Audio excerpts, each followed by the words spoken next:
about imagination, creativity, education. That's what I hope that I'm bringing to my classroom even today.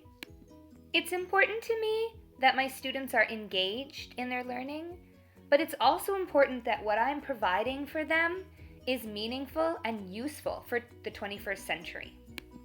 As cited by Gupta 2009 and Bedrova and Lang 2005, Vygotsky notes that academic preschools do not support children's developmental needs at this age. They need to be in cooperative play, discussion, and problem solving to really gain the skills and the command of their emotions and their impulses that they need to be successful in school later on. For me, one of the important parts of engaged learning is curiosity and possibility thinking. I really like Kraft et al. 2012's definition of possibility thinking, and saying that you can use questions, play, innovation, risk-taking, and imagination to develop some of these skills. Something that I love doing in my class is a conceptual play world inspired by Marilyn Fleer out of Monash University. You take a storybook that has deep characters where you can develop empathy for them, and then you expand their play world into all kinds of problems and situations that that character could get into beyond the actual story. In my class, we studied the story of Bigu, the alien, and we were able to develop some really interesting problem-solving techniques, like moving to his planet and breathing poison air, but finding that there's a special fruit that can actually be eaten to make the air breathable. We also designed and developed our own spaceships. We fixed Bigu's spaceship. We made all kinds of connections with solar and space outcomes, and we had a really great time.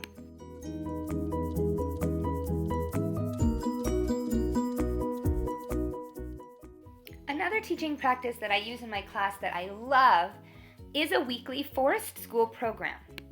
Following the research of Gray 2013 and William Siegfriedson 2017, the evidence is clear that children do not spend enough time outdoors connected to the earth, and that being outdoors can directly impact their cognitive abilities, problem-solving skills, physical skills, their physiology, and their social-emotional well-being, including their self-efficacy.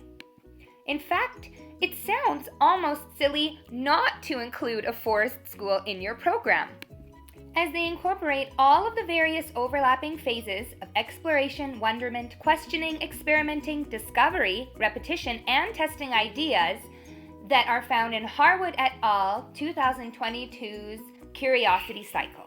For our class, because of my interest in imaginative play and my knowledge of story worlds, I design and develop characters who can inspire us into student-led and student-directed inquiries. Bisbee, the prairie hare, was one such character who we introduced, and the students had an excellent time trying to find Bisbee, learning about Alberta wild animals, and navigating the positives and negatives of whether coyotes should eat rabbits.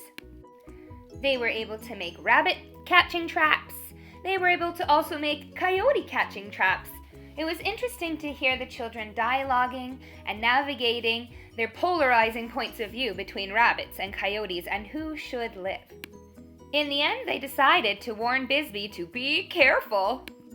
I am an advocate for ICE education, and I hope that as more and more teachers become inspired and learn to be more creative in their classroom, that administration and the government and the curriculum will have to follow suit.